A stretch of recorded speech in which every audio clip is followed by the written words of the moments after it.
Hi lovelies, welcome back to my channel. Today I'm making a quick and easy breakfast noodle dish that's perfect for busy mornings. This recipe is simple, delicious and can be customized with your favorite ingredients. Let's get started. I started off by adding my noodles to my pot and I added water. You don't have to add too much water.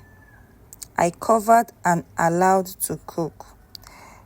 You have to cook your noodles till it's 90% ready, not fully cooked. Here, I proceeded to stirring it together and I set it aside. In another pot, I added my sesame oil.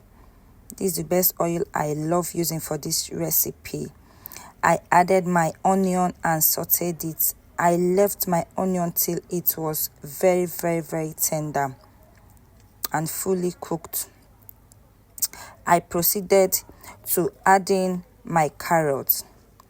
I stirred together and allowed it to cook very well till it's no longer crunchy.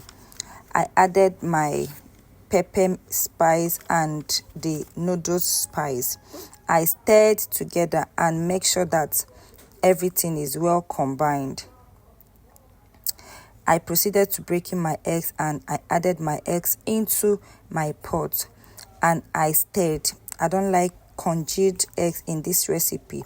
I stirred to scatter it inside the pot. I proceeded to add in my oyster sauce.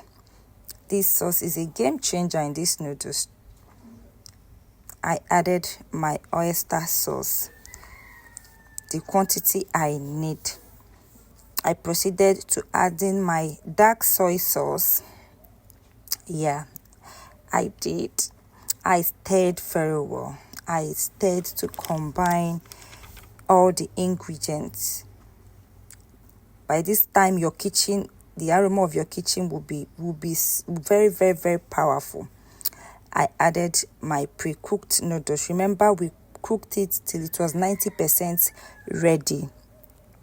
I stirred very well to make sure that all the ingredients, all the taste of everything was fully combined into the noodles. As you can see, it's well combined here. And the last thing I added was my spring onions and I allowed it to cook for like a minute. And yeah, this is it. My noodles is ready. Will you be trying out this recipe? Please let me know in the comments. Thank you for watching. Thank you for your likes and support. Please subscribe. Bye until we meet next time.